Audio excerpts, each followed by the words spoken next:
ನಾವು ಕ್ರಿಸ್ತನನ್ನು ಬರುವಿಕೆಯನ್ನು ನಾವು ಎದುರು ನೋಡುವವರಾಗಿದ್ರೆ, ಎರಡನೇದಾಗಿ ನಮ್ಮ ದೇಹದ ಮೇಲೆ ದೇವರು ಒಂದು ಹೊಸದಾದಂಥ ದೇಹವನ್ನು ಅನುಗ್ರಹಿಸಲಿಕ್ಕಿದ್ದಾನೆ. ಅದು ಈ ಮಣ್ಣಿನ ಶರೀರ ತೆಗೆದುಹಾಕಿ ಮಹಿಮೆ ಶರೀರವನ್ನು ಕೊಡುವಂಥದ್ದನ್ನು ನಾವು ಎದುರು ನೋಡುವವರಾಗಿರಬೇಕು.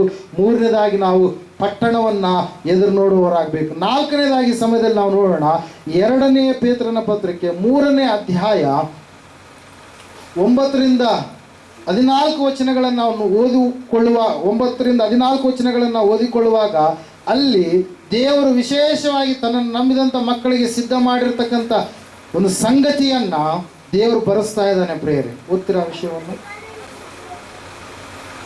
2 Peter chapter 3 verse 9 to 14.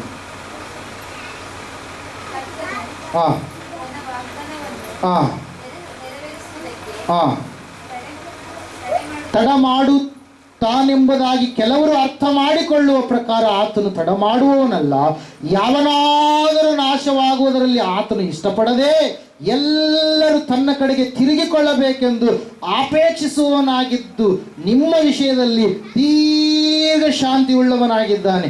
ಆದರೂ ಕರ್ತನ ದಿನವು ಕಳ್ಳನು ಬರುವಂತೆ ಬರುತ್ತದೆ. ಆ ದಿನದಲ್ಲಿ ಆಕಾಶ ಮಂಡಲವು ಮಹಾಘೋಷದಿಂದ ಇಲ್ಲದೇ ಹೋಗುವುದು, ಸೂರ್ಯ ಚಂದ್ರ ನಕ್ಷತ್ರಗಳು ಉರಿದು ಲಯವಾಗಿ ಹೋಗುವವು, ಭೂಮಿಯು ಅದರಲ್ಲಿರುವ ಕೆಲಸಗಳು ಸುಟ್ಟು ಹೋಗುವವು. ಇವೆಲ್ಲವುಗಳು ಹೀಗೆ ಲಯವಾಗಿ ಹೋಗುವುದರಿಂದ ನೀವು ದೇವರ ದಿನದ ಪ್ರತ್ಯಕ್ಷತೆಯನ್ನ ಎದುರು ನೋಡುತ್ತಾ ಹಾರೈಸುತ್ತಾ ಎಷ್ಟೋ ಪರಿಶುದ್ಧವಾದ ನಡವಳಿಕೆಯು ಭಕ್ತಿಯು ಉಳ್ಳವರಾಗಿರಬೇಕಲ್ಲ. ಆ ದಿನದಲ್ಲಿ ಆಕಾಶ ಮಂಡಲವು ಬೆಂಕಿ ಹತ್ತಿ ಲಯವಾಗಿ ಹೋಗುವುದು, ಸೂರ್ಯ ಚಂದ್ರ ನಕ್ಷತ್ರಗಳು ಉರಿದು ಕರಗಿ ಹೋಗುವವು. ಆದರೆ ನಾವು ದೇವರ ವಾಗ್ದಾನವನ್ನು ನಂಬಿ ನೂತನ ಆಕಾಶ ಮಂಡಲವನ್ನ ನೂತನ ಭೂಮಂಡಲವನ್ನ ಎದುರು ನೋಡುತ್ತಾ ಇದ್ದೇವೆ, ಅವುಗಳಲ್ಲಿ ನೀತಿಯು ವಾಸವಾಗಿರುವುದು ಎಂಬುದಾಗಿ. ಹಲ್ಲೆಲೂಯಾ.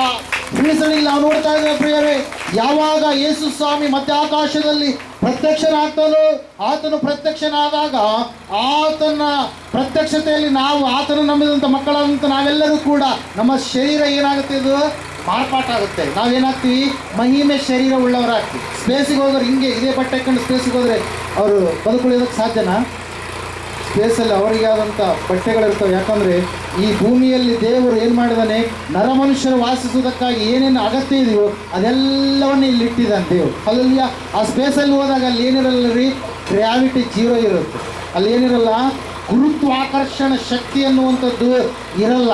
ಅಲ್ಲಿ ಕೆಲವೊಂದು ವಸ್ತುಗಳು ಗಾಳಿಯಲ್ಲಿಯೇ ತೇಲಾಡ್ತಾ ಇರ್ತವೆ, ಮನುಷ್ಯರೆಲ್ಲರೂ ಗಾಳಿಯಲ್ಲೇ ತೇಲಾಡ್ತಾ ಇರ್ತಾರೆ. ಅಲ್ಲಿ ಸಂದಿಗ್ಧ ಪರಿಸ್ಥಿತಿ, ಅಲ್ಲಿ ಹೋದರೆ ನಮ್ಮ ಬೋನ್ಗಳು ಏನಾಗ್ತವೆ, ವೇಟನ್ನು ಕಳೆದುಕೊಳ್ಳುತ್ತೇವೆ. ನಾವು ನಮ್ಮ ದಪ್ಪನವರಾದರೆ ಅವರು ಸಡನ್ನಾಗಿ ಏನಾಗ್ತಾರೆ, ತೆಳ್ಳಗಾಗ್ತಾರೆ. ಮೊನ್ನೆ ಸುನೀತಾ ವಿಲಿಯಮ್ಸ್ ಅವರು ಮತ್ತು ಬುಚ್ ವಿಲ್ಮೋರ್ ಅನ್ನುವಂಥ ಇಬ್ಬರು ವ್ಯಕ್ತಿಗಳು ಏನಾದ್ರು ಸುಮಾರು ಎಷ್ಟೋ ತಿಂಗಳು 9 ತಿಂಗಳ ಕಾಲ ಏನು ಅವ್ರು ಏನಾಗಿದ್ರು, ಸ್ಪೇಸಲ್ಲಿ ಇದ್ರು ಪ್ರೇಯರ್. ಅಲ್ಲಿ ಸುಮಾರು ಇಲ್ಲಿಂದ ಎಷ್ಟೋ 400 ಕಿಲೋಮೀಟರ್ಗಳಷ್ಟು ಅಂತರದಲ್ಲಿದ್ದರು. ಅದನ್ನೂ ದಾಟಿ ಎಷ್ಟೋ ದೂರ ನಾವು ಹೋದಾಗ ಅಲ್ಲಿ ದೇವರು ಏನು ಮಾಡ್ತಾನಂತೆ, ವಾಸಿಸ್ತಿರ್ತದೆ. ಒಂದ್ಸಾರಿ ಹೇಳಿದ 15 ಮುಂದೆ 15 ಸೊನ್ನೆಗಳು ಇಟ್ಟು ಅದೆಲ್ಲ ದಾಟಿ ಹೋದ್ಮೇಲೆ ದೇವರು ಇರ್ತಾನೆ. ಇಲ್ಲಿ 400 ಕಿಲೋಮೀಟ್ರಿಗೆ ಇವ್ರು ಹಿಂಗಾಗಿ ಬಂದಿದ್ದಾರೆ. ಇನ್ನು ಮತ್ತೆ ಅಲ್ಲಿಗೆ ಹೋಗ್ಬೇಕಾದ್ರೆ ನಮ್ಮ ದೇಹ ಇನ್ನು ಯಾವ ರೀತಿಯಾಗಿರಬೇಕು, ಅಲ್ಲಿ ಹೇಳೋದು ಅರ್ಥ ಆಗ್ತಾ ಇದೆನಾ? ಅದಕ್ಕಾಗಿ ಅಲ್ಲಿ ನಾವು ಹೋಗಬೇಕಾದ್ರೆ ದೇವರು ನಮ್ಮ ದೇಹವನ್ನು ಏನು ಮಾಡ್ತಾನೆ, ಬದಲಾವಣೆ ಮಾಡ್ತಾನೆ. ಏನು ಮಾಡ್ತಾನೆ ರೀ, ಬದಲಾವಣೆ ಮಾಡ್ತಾನೆ. ಆ ದೇಹವನ್ನು ಹೊಂದಿದಾದ ಮೇಲೆ ಅಲ್ಲಿ ಮಧ್ಯಾಕಾಶದಲ್ಲಿ ದೇವರು 7 ವರ್ಷಗಳ ಕಾಲ ಏನಾಗುತ್ತಂತಲ್ಲಿ ಆತನು ಸಂಭ್ರಮ ಸಡಗರದ ವಾತಾವರಣದಿಂದ ನಮ್ಮನ್ನು ಇರಿಸ್ತಾನೆ ಪ್ರೇರೆ. ನಮ್ಮನ್ನು ಕರಿತಾನೆ, ಹೆಸರಿಡಿದು ಕರಿತಾನೆ. ಯಾಕೆ ಹೇಳ್ರಿ, ಆತನಿಗೋಸ್ಕರವಾಗಿ ನಾವು ಎಷ್ಟೆಲ್ಲ ಅವಮಾನಗಳನ್ನು ಸಹಿಸಿಕೊಂಡಿದ್ದೀವಿ, ಏನೆಲ್ಲ ತಪ್ಪುಗಳು ನಮ್ಮ ಮೇಲೆ ಓರಿಸಿದಾಗಲೂ ಅದನ್ನು ಸಹಿಸಿಕೊಂಡಿದ್ದೀವಿ. ಭಕ್ತಿಯಲ್ಲಿ ನಾವು ಇರುವಂಥ ಸಮಯದಲ್ಲಿ ಅನೇಕರು ನೀವು ಹೋಗಿ ಅಲ್ಲಿಗೆ ಹೋದರೆ ಅಂಥ ಮಾತುಗಳು ಇಂಥ ಮಾತುಗಳು ಏನೆಲ್ಲ ಅಂದಾಗ ನಾವೇನು ಮಾಡಿದ್ದೇವೆ, ಅವುಗಳನ್ನು ಸಹಿಸಿಕೊಂಡಿದ್ದೀವಿ. ತಿಳಿಲಾರದೆ ಸಾವಿರಾರು ಅವರು ಮಾತುಗಳನ್ನು ಮಾತಾಡಿದ್ದಾರೆ, ಆದರೆ ಅವುಗಳೆಲ್ಲವನ್ನು ನಾವು ಸಹಿಸಿಕೊಳ್ಳಬೇಕು. ಯೋಬನಲ್ಲಿರ್ತಕ್ಕಂಥ ತಾಳ್ಮೆ ನಿಮ್ಮಲ್ಲಿ ಕೂಡ ಇರಬೇಕಂತೇಳಿ ಹೇಳಿದ ಹಾಗೆ ನೀವೆಲ್ಲರೂ ಸಹಿಸಿಕೊಂಡಿರಲ್ವಾ, ನಿಮಗೆ ದೇವರು ಪ್ರತಿಫಲ ಕೊಡ್ತಾನೋ ಕೊಡಲ್ವೋ? ಕೊಡ್ತಾನೆ. ಅಲ್ಲಿ ಹೆಸರಿಡಿದ ಒಬ್ಬೊಬ್ಬರನ್ನ ಆತನ ಏನು ಮಾಡ್ತಾನೆ, ಕರೆದು ಆತನ ಏನು ಮಾಡ್ತಾನೆ, ಬಹುಮಾನಗಳನ್ನು ಕೊಡ್ತಾನೆ ಪ್ರೇರ. ಅದ ಒಂದು ಪರಿಸ್ಥಿತಿ ಯಾವ ರೀತಿಯಾಗಿರುತ್ತೆ, ಸಂದರ್ಭ ಯಾವ ರೀತಿಯಾಗಿರುತ್ತಂದರೆ, ಸುಂದರವಾದ ಮನೆಯಲ್ಲಿ ಜಯ ಗೀತಾವ ಹಾಡುವೆ, ಚೀಯೋನ್ ಮೊದಲೇ ಗನಿಗೆ ಸುಂದರವಾದ ಮನೆಯಲ್ಲಿ ಜಯ ಗೀತೆಯ ಹಾಡುವೆವು ಚೀಯೋನ್ ಗನಿಗೆ ಜಯ ಘೋಷ ಮಾಡಿ ಸ್ವರ್ಗದೊಳು ಸೇರಿ ಸಂಗೀತ ಹಾಡುವೆವು ಜಯ ಘೋಷ ಮಾಡಿ ಸ್ವರ್ಗದೊಳು ಸೇರಿ ಸಂಗೀತ ಹಾಡುವೆವು ಅಲ್ಲಿ ಸುಂದರವಾದ ಕಿರೀಟ ಕೊಟ್ಟು ಕ್ರಿಸ್ತನ ಸ್ತುತಿಸುವೆವು ಅಲ್ಲಿ ಸುಂದರವಾದ ಕಿರೀಟ ಕೊಟ್ಟು ಕ್ರಿಸ್ತನ ಸ್ತುತಿಸುವೆವು ಎಲ್ಲರೂ ಸುಂದರವಾದ ಮನೆಯಲ್ಲಿ ಜಯ ಗೀತೆಯ ಹಾಡುವೆವು ಚೀಯೋನ್ ಮೊದಲೇ ಗನಿಗೆ ಚೀಯೋನ್ ಮೊದಲೇ ಗನಿಗೆ ಸುಂದರವಾದ ಮನೆಯಲ್ಲಿ ಜಯ ಗೀತೆಯ ಹಾಡುವೆವು ಚೀಯೋನ್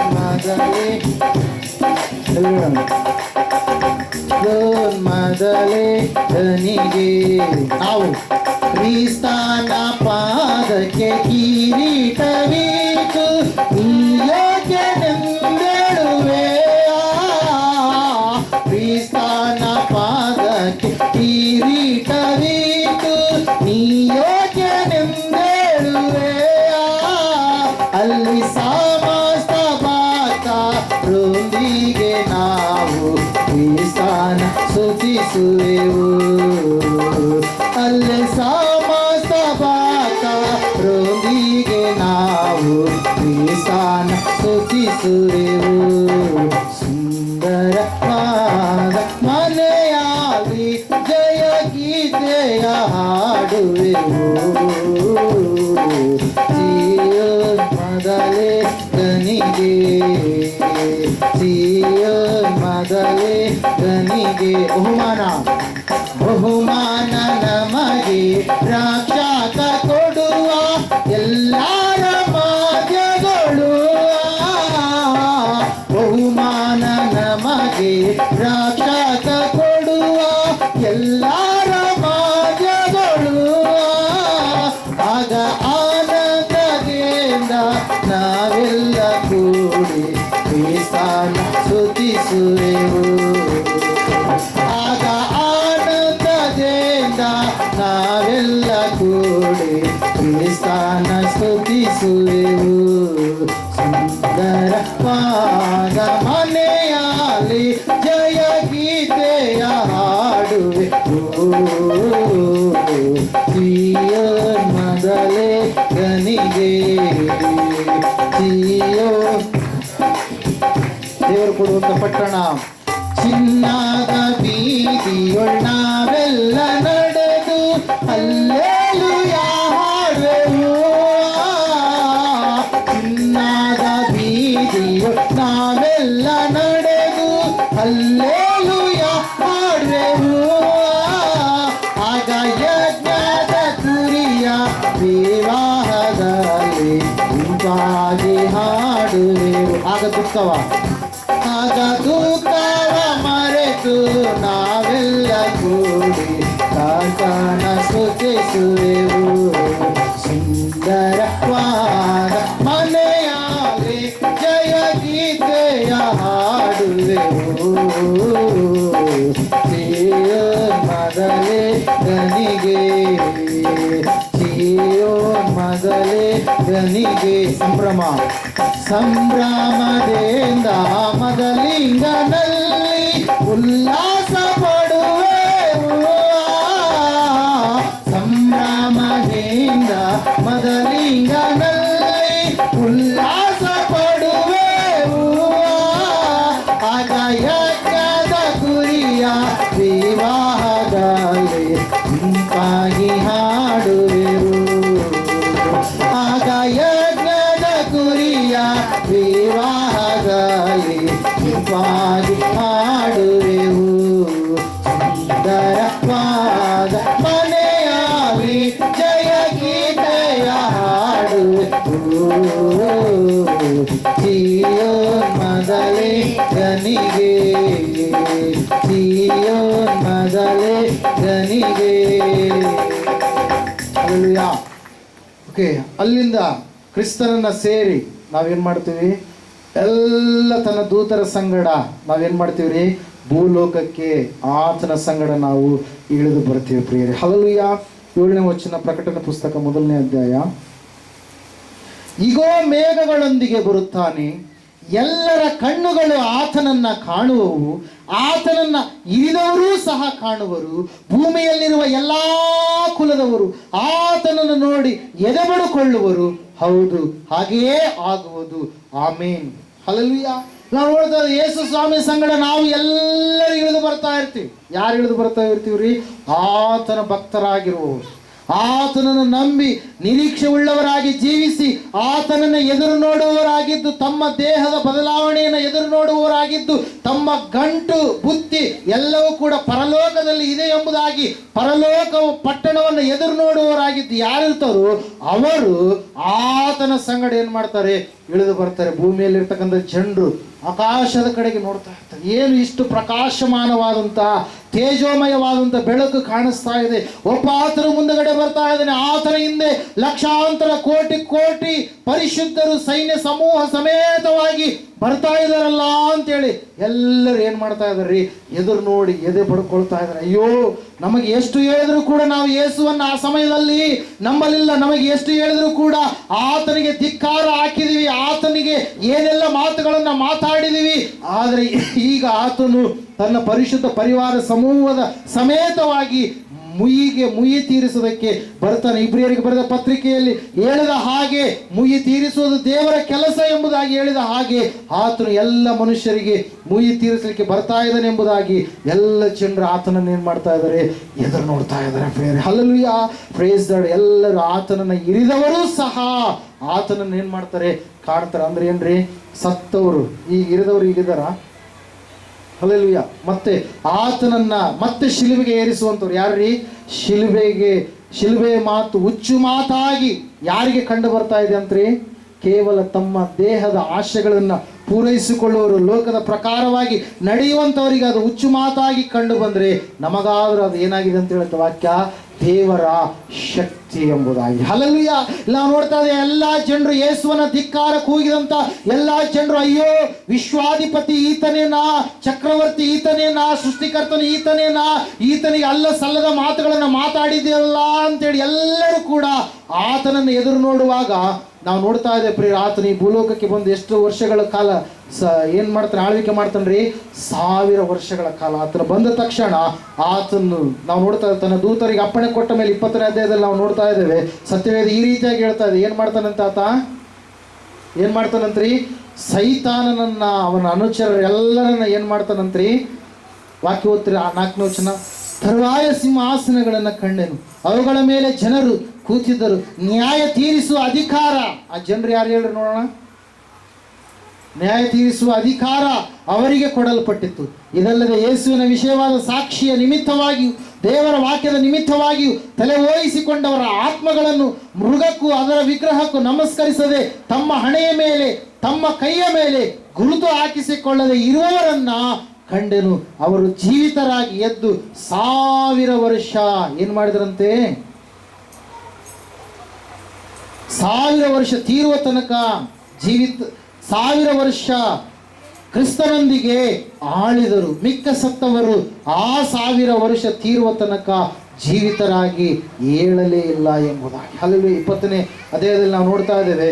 ದೇವದೂತನ ಅಧೋಲೋಕದ ಬೀಗದ ಕೈಯನ್ನ, ದೊಡ್ಡ ಸರಪಣಿಯನ್ನ ಕೈಯಲ್ಲಿ ಹಿಡಿದುಕೊಂಡು ಪಿಶಾಚನನ್ನ, ಸೈತಾನನನ್ನ, ಪುರಾತನ ಸರ್ಪ ಎಂಬುದಾಗಿ, ಘಟ ಸರ್ಪ ಎಂಬುದಾಗಿ ಕರೆಸಿಕೊಳ್ಳುವಂತ ವ್ಯಕ್ತಿಯನ್ನು ಹಿಡಿದು ಏನ್ ಮಾಡ್ತಾನಂತೆ? 1000 ವರ್ಷ ಬಂಧನದಲ್ಲಿ ಇಡ್ತಾನೆ ಪ್ರಿಯರೇ. ಎಷ್ಟು ವರ್ಷ ಅಂದ್ರಿ? 1000 ವರ್ಷ. ಅದೇ 1000 ವರ್ಷ ಭೂಮಿಯಲ್ಲಿ ದೇವರು ಏನ್ ಮಾಡ್ತಾನೆ? ರಾಜ್ಯವನ್ನ ಆಳ್ತಾನೆ ಪ್ರಿಯರೇ. ಹಲ್ಲೆಲೂಯಾ. ಆ ಕ್ರಿಸ್ತನ ರಾಜ್ಯ ಆಳ್ವಿಕೆ ಮಾಡುವಾಗ ನೀತಿ ಸಮಾಧಾನ ಒಂದಕ್ಕೊಂದು ಏನ್ ಮಾಡ್ತಾವಂತೆ? ಮುದ್ದಿಟ್ಟುಕೊಳ್ತಾವೆ. ಸಮಾಧಾನ ಎನ್ನುವಂಥದ್ದು ಎಲ್ಲಿ ನೋಡಿದ್ರು ನೀತಿಯೇ, ಅನೀತಿ ಎನ್ನುವಂಥದ್ದಿಲ್ಲ. ಭ್ರಷ್ಟಾಚಾರ ಎನ್ನುವಂಥದ್ದಿಲ್ಲ, ಕೆಟ್ಟದ್ದು ಎನ್ನುವಂಥದ್ದಿಲ್ಲ, ಪಾಪ ಎನ್ನುವಂಥದ್ದಿಲ್ಲ. ಯಾಕಂದ್ರೆ ಮನುಷ್ಯರನ್ನ ಪಾಪಕ್ಕೆ ಪ್ರೇರೇಪಿಸುವಂತ ಘಟ ಸರ್ಪ ಎಂಬುದಾಗಿ, ಪುರಾತನ ಸರ್ಪ ಎಂಬುದಾಗಿ, ಪಿಶಾಚನು ಸೈತಾನ್ ಎಂಬುದಾಗಿ ಕರೆಯಿಸಿಕೊಳ್ಳುವಂತ ವ್ಯಕ್ತಿಯನ್ನ 1000 ವರ್ಷಗಳ ಕಾಲ ಏನ್ ಮಾಡಿದ್ದಾರೆ? ಪಾತಾಳದಲ್ಲಿ, ಅದೋ ಲೋಕದಲ್ಲಿ ಏನ್ ಮಾಡಿದ್ದಾರೆ? ಬಂಧಿಸಿಟ್ಟಿದ್ದಾರೆ ಪ್ರಿಯರೇ. Hallelujah, praise lord. ಆ ಸಮಯದಲ್ಲಿ ನಾವು ದೇವರು ಈ ಒಂದು ಸಮಯ ತೀರಿದಾದ ಮೇಲೆ ಆತನ ಏನ್ ಮಾಡ್ತಾನಂತ್ರಿ? ಎಲ್ಲ 1000 ವರ್ಷಗಳ ಆಳಿದ ಮೇಲೆ, ಆ 1000 ವರ್ಷದಲ್ಲಿ ಯಾರು ಇರ್ತಾರೆ ಹೇಳ್ರಿ? ಪರಲೋಕಕ್ಕೆ ಏರಿ ಹೋಗಿರ್ತೀವಲ್ಲ, ಯಾರು? ನಾವುಗಳು. ಆ ಪಟ್ಟಣವನ್ನು ತುಳಿದಾಡಿದಿರ್ತೀವಲ್ಲ, ಯಾರ್ರೀ? ನಾವುಗಳು. ಆತನ ಸಂಗಡ ಬಂದು ಈ ಲೋಕದಲ್ಲಿ ನಾವೇನು ಮಾಡ್ತೀವಿ? ಆಳ್ವಿಕೆ ಮಾಡ್ತೀವಿ. ಆವತ್ತಿನ ದಿವಸ ಎಲ್ಲರಿಗೆ ನ್ಯಾಯ ತೀರಿಸುವಂಥ ಕೆಲಸವನ್ನು ದೇವರು ಯಾರಿಗೆ ಕೊಡ್ತಾರೆ? ತನ್ನನ್ನು ನಂಬಿದಂಥ ಮಕ್ಕಳಿಗೆ ಪ್ರಿಯರೇ. ಹಲ್ಲೆಲೂಯಾ. ಆವತ್ತಿನ ದಿವಸ ಎಲ್ಲ ಕೆಲಸಗಳಾದಮೇಲೆ 1000 ವರ್ಷಗಳಾದ ಮೇಲೆ ಸೈತಾನನಿಗೆ ಬಿಡುಗಡೆ ಆಗುತ್ತೆ. ಬಿಡುಗಡೆ ಆದ ಮೇಲೆ ಸೈತಾನನು ಲೋಕದಲ್ಲಿರ್ತಕ್ಕಂಥ ತನ್ನ ಎಲ್ಲ ಅನುಚರರನ್ನ ಕೂಡಿಸಿಕೊಂಡು ಗೋಗ್ ಮಾಗೋಗ್ ಎನ್ನುವಂಥ ಒಂದು ಸ್ಥಳದಲ್ಲಿ ಯುದ್ಧಕ್ಕಾಗಿ ಏನು ಮಾಡ್ತಾನ್ರಿ? ಕರೆದುಕೊಂಡು ಬಂದಾಗ ದೇವರು ತನ್ನ ಒಂದು ನಾಲಿಗೆಯಿಂದ ಬರುವಂಥ ಬೆಂಕಿಯಿಂದ ಏನು ಮಾಡ್ತಾನ್ರಿ? ಅವರೆಲ್ಲರನ್ನ ಏನು ಮಾಡ್ತಾನೆ? ನಾಶ ಮಾಡ್ತಾನೆ ಪ್ರಿಯರೇ. ಹಲ್ಲೆಲೂಯಾ. ನಾಶನ ಮಾಡಿದ ಮೇಲೆ ಮೊದಲನೇ ಪುನರುತ್ಥಾನದಲ್ಲಿ ನಾವು ಎಬ್ಬಿಸಲ್ಪಟ್ಟಿರ್ತೀವಿ.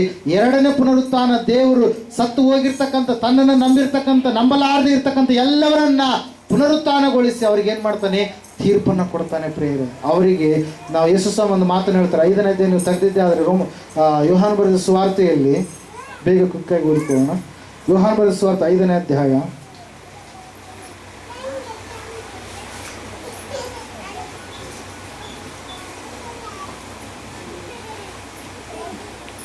27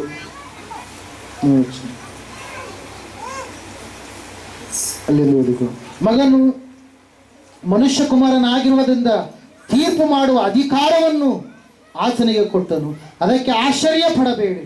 ಸಮಾಧಿಗಳಲ್ಲಿ ಇರುವವರೆಲ್ಲರೂ ಆತನ ಧ್ವನಿಯನ್ನ ಕೇಳಿ, ಆತನ ಧ್ವನಿಯನ್ನ ಕೇಳಿ.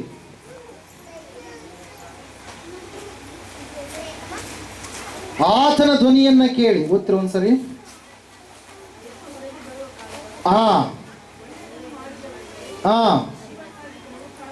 ಒಳ್ಳೆಯದನ್ನ ಮಾಡಿದವರಿಗೆ ಜೀವಕ್ಕಾಗಿ ಪುನರುತ್ಥಾನವಾಗುವುದು, ಕೆಟ್ಟದ್ದನ್ನ ನಡೆಸಿದವರಿಗೆ ಏನಂತ ಹೇಳ್ತದೆ ವಾಕ್ಯ? ತೀರ್ಪಿಗಾಗಿ ಪುನರುತ್ಥಾನವಾಗುವುದು. ಹಲ್ಲೆಲೂಯಾ. ಯಾವುದಕ್ಕಾಗಿ ಪುನರುತ್ಥಾನ ಆಗುತ್ತಂದ್ರಿ? ತೀರ್ಪಿಗಾಗಿ ಪುನರುತ್ಥಾನ ಆಗುತ್ತೆ. ಹಲ್ಲೆಲೂಯಾ. ಇಲ್ಲಿ ವಾಕ್ಯ ಸ್ಪಷ್ಟವಾಗಿ ತಿಳಿಸ್ತಾ ಇದೆ. ಒಳ್ಳೆಯದನ್ನ ಮಾಡಿದವರಿಗೆ ಜೀವಕ್ಕಾಗಿ ಪುನರುತ್ಥಾನವಾದರೆ, ಕೆಟ್ಟದನ್ನ ಮಾಡಿದವರಿಗೆ ಯಾವುದಕ್ಕಾಗಿ ಪುನರುತ್ಥಾನ ಆಗುತ್ತಂತ್ರಿ? ತೀರ್ಪಿಗಾಗಿ. 2 ಪುನರುತ್ಥಾನ. ಮೊದಲನೇ ಪುನರುತ್ಥಾನದಲ್ಲಿ ಪಾಲ್ಗೊಂಡಂಥವರು ಪರಿಶುದ್ಧರು, ಧನ್ಯರಾಗಿದ್ದಾರೆ. ಅವರು ದೇವರ ಸಂಗಡ ವಾಸ ಮಾಡುವುದಕ್ಕಾಗಿ ನೇಮಕ ಮಾಡಲ್ಪಟ್ಟಂಥವರಾಗಿದ್ದಾರೆ. 2ನೇ ಪುನರುತ್ಥಾನದಲ್ಲಿ ಪಾಲ್ಗೊಳ್ಳುವಂಥವರು ಶಿಕ್ಷೆಗೆ ಘೋರವಾದಂಥ, ಭಯಂಕರವಾದಂಥ 2ನೆಯ ಒಂದು ಮರಣ ಎಂಬುದಾಗಿ ಯಾವುದನ್ನು ಕರೆಯಲಾಗುತ್ತೋ ಆ ಒಂದು ಸ್ಥಳಕ್ಕೆ ಹೋಗುವಂಥವರು ಆಗಿದ್ದಾರೆ ಪ್ರಿಯರೇ. ಅವರಿಗೆ ತೀರ್ಪಾಗಲಿಕ್ಕಿದೆ. 8ನೇ ಅಧ್ಯಾಯ 1ನೇ ವಚನ ರೋಮಾಪುರದವರಿಗೆ ಬರೆದ ಪತ್ರಿಕೆಯನ್ನು ನಾವು ನೋಡುವಾಗ, ಆದುದರಿಂದ ಈ ಸಮಯದಲ್ಲಿ ಕ್ರಿಸ್ತನಲ್ಲಿ ನಾವು ಇರುವುದರಿಂದ ಯಾವ ಶಿಕ್ಷಾವಿಧಿಯು ನಮಗೆ ಇಲ್ಲವೇ ಇಲ್ಲ ಎಂಬುದಾಗಿ ಘಂಟಾಘೋಷವಾಗಿ ಪೌಲನು ಏನು ಮಾಡ್ತಾ ಇದ್ದಾನೆ? ಹೇಳ್ತಾ ಇದ್ದಾನೆ ಪ್ರಿಯರೇ. 8ನೇ ಅಧ್ಯಾಯ 1ನೇ ವಚನ ಓದ್ತಿರೋ ಒಂದ್ಸಾರಿ. ರೋಮಾಪುರದವರಿಗೆ ಬರೆದ ಪತ್ರಿಕೆ. ಆದುದರಿಂದ ಕ್ರಿಸ್ತ ಯೇಸುವಿನಲ್ಲಿ ಇರುವವರಿಗೆ ಅಪರಾಧ ನಿರ್ಣಯವು ಈಗ ಇಲ್ಲವೇ ಇಲ್ಲ. ನಮ್ಮ ಮೇಲೆ ಅಪರಾಧ ಹೊರಿಸುವುದಕ್ಕೆ ಯಾರ ಮೇಲೆಯೂ ಕೂಡ ಸಾಧ್ಯ ಇಲ್ಲ. ಯಾಕಂದ್ರೆ ನಮ್ಮ ಅಪರಾಧಗಳನ್ನು ಕ್ರಿಸ್ತೇಸನು ಏನು ಮಾಡಿದ್ದಾನೆ? ಕ್ಷಮಿಸಿದ್ದಾನೆ ಪ್ರಿಯರೇ. ಅದಕ್ಕಾಗಿ ನಾವು ನೋಡ್ತಾ ಇದ್ದೇವೆ, ಸತ್ಯವೇದ ಸ್ಪಷ್ಟವಾಗಿ ತಿಳಿಸ್ತಾ ಇದೆ.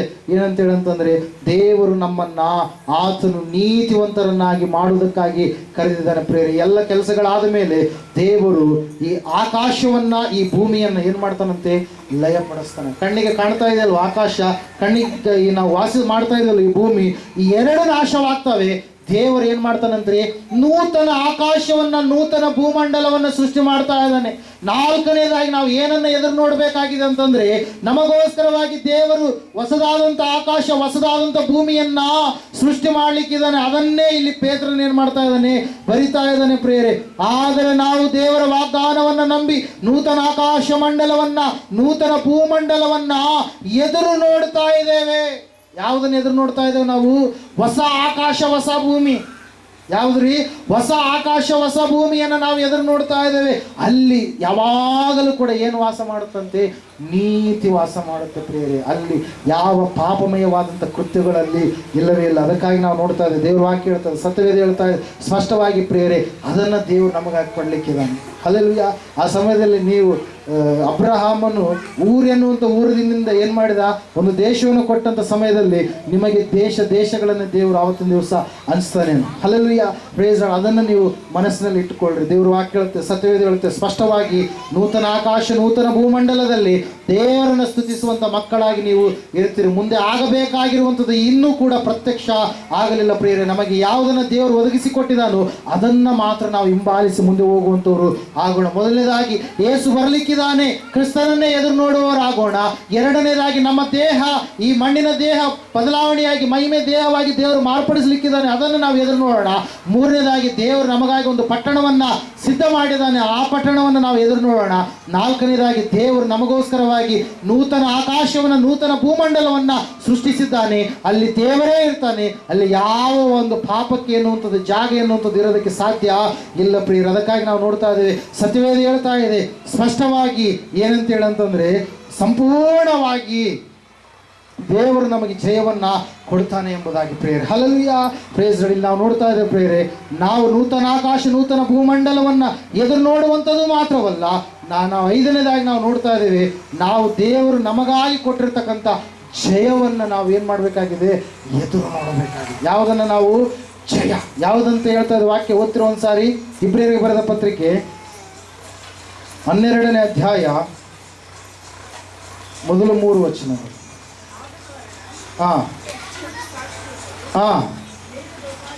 ಮೇಘದೋಪಾದಿಯಲ್ಲಿ ನಮ್ಮ ಸುತ್ತಲೂ ಇರುವುದರಿಂದ ನಮಗೆ ಅಭ್ಯಂತರ ಮಾಡುವ ಎಲ್ಲ ಭಾರವನ್ನು ಹತ್ತಿಕೊಳ್ಳುವ ಪಾಪವನ್ನು ನಾವೂ ಸಹ ತೆಗೆದಿಟ್ಟು ನಂಬಿಕೆಯನ್ನು ಹುಟ್ಟಿಸುವವನು ಪೂರೈಸುವವನು ಆಗಿರುವ ಯೇಸುವಿನ ಮೇಲೆ ದೃಷ್ಟಿ ಇಟ್ಟು ನಮಗೆ ನೇಮಕವಾದ ಓಟವನ್ನು ಸ್ಥಿರ ಚಿತ್ತದಿಂದ ಓಡೋಣ.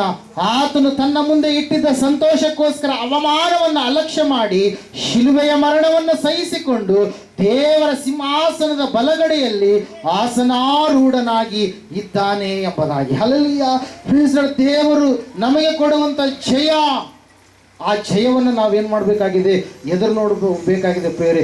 ಯೇಸು ಅವಮಾನವನ್ನು ಆತನು ಅಲಕ್ಷ್ಯ ಮಾಡಿ ಶಿಲುಬೆ ಮರಣವನ್ನು ಸಹಿಸಿಕೊಂಡ ರೀತಿಯಲ್ಲಿ ನಾವು ಕೂಡ ಈ ಲೋಕದಲ್ಲಿ ಇರುವಾಗ ಯೇಸುವಿಗಾಗಿ ಎಲ್ಲವನ್ನು ನಾವು ಸಹಿಸಿಕೊಂಡು ಜೀವಿಸುವಂಥವರಾಗಿ ಇರೋಣ. ದೇವ್ರ ವಾಕ್ಯ ಹೇಳ್ತದೆ, ಸತ್ಯವೇದ ಹೇಳ್ತಾ ಇದೆ ಸ್ಪಷ್ಟವಾಗಿ ಪ್ರೇರೆ. ಏನಂತ ಹೇಳಂತಂದ್ರೆ, ನಮ್ಮ ಒಂದು ಮೂಲಕವಾಗಿ ದೇವರು ಏನು ಮಾಡ್ತಾ ಇದ್ದಾನೆ? ಒಂದು ಜಯವನ್ನು ದೇವರು ಘೋಷಿಸ್ಲಿಕ್ಕಿದ್ದಾನೆ. ನಾವು ಓಟವನ್ನು ಓಡ್ತಾ ಇದ್ದೇವೆ. ಏನು ಮಾಡ್ತಾ ಇದ್ದೇವೆ? ನಾವು ಓಟವನ್ನು ಓಡ್ತಾ ಇದ್ದೇವೆ. ನಾವು ಚಾಂಪಿಯನ್ನರು ಆಗಬೇಕಂತೇಳಿ ದೇವರು ಇಷ್ಟಪಟ್ಟಿದ್ದಾನೆ. ನಾವು ಓಟವನ್ನು ಅರ್ಥದಲ್ಲಿಯೇ ನಾವು ನಿಲ್ಲಿಸಬಾರ್ದು. ದೇವರು ಕೊಡುವಂಥ ಆ ಒಂದು ಕಿರೀಟಗಳನ್ನು, 5 ರೀತಿಯ ಕಿರೀಟಗಳನ್ನು ನಾವು ಏನು ಮಾಡಬೇಕ್ರಿ? ಧರಿಸಿಕೊಳ್ಳುವವರು ಆಗಬೇಕು. ಬಾಡಿ ಹೋಗದ ಜಯಮಾಲಿಕೆಯನ್ನ, ನೀತಿ ಎನ್ನುವಂಥ ಜಯಮಾಲಿಕೆಯನ್ನ, ನಾವು ಅನೇಕ ಸಂತೋಷ ಎನ್ನುವಂಥ ಜಯಮಾಲಿಕೆಯನ್ನು ಎಲ್ಲವುಗಳನ್ನು ನಾವು ಧರಿಸಿಕೊಳ್ಳುವವರು ಆಗಬೇಕಾದ್ರೆ ನಾವು ಸಂಪೂರ್ಣವಾಗಿ ಯೇಸುವಿನ ಮೇಲೆ ದೃಷ್ಟಿ ಇಟ್ಟು ಏನು ಮಾಡಬೇಕು? ನಮ್ಮ ನಂಬಿಕೆಯನ್ನು ಹುಟ್ಟಿಸುವವನು ಪೂರೈಸುವ ಆತನಾಗಿರುವಂಥ ಯೇಸುವಿನ ಮೇಲೆ ದೃಷ್ಟಿ ಇಟ್ಟು ನಾವು ನಮಗೆ ನೇಮಕವಾದಂಥ ಓಟವನ್ನು ಏನು ಮಾಡಬೇಕು? ಓಡುವಾಗ ಖಂಡಿತವಾಗಿ ನಾವು ಏನನ್ನು ಹೊಂದಿಕೊಳ್ಳೋದಕ್ಕೆ ಸಾಧ್ಯ ಆಗುತ್ತೆ ರೀ? ಆ ಬಹುಮಾನಗಳನ್ನು, ಜಯವನ್ನು ಹೊಂದಿಕೊಳ್ಳೋದಕ್ಕೆ ಸಾಧ್ಯ ಆಗುತ್ತೆ ಪ್ರೇರೆ. ಐದನೇದಾಗಿ ದೇವರು ನಮಗಾಗಿ ಜಯವನ್ನು ಇಟ್ಟಿದ್ದಾನೆ. ಯೇಸು ನಮಗೆ ಮಾದರಿಯನ್ನು ತೋರಿಸಿದ್ದಾನೆ. ಆತನು ಎಲ್ಲವನ್ನ ಸಹಿಸಿಕೊಂಡ ಹಾಗೆ ನಾವು ಕೂಡ ಎಲ್ಲವನ್ನ ಸಹಿಸಿಕೊಂಡು ನಾವು ಕೂಡ ಜಯವನ್ನು ಎದುರು ನೋಡುವವರಾಗಿ ಜೀವಿಸುವಂಥವರಾಗೋಣ. ಈ ಸಮಯದಲ್ಲಿ ನಾವೆಲ್ಲರೂ ನಿಂತುಕೊಳ್ಳೋಣ.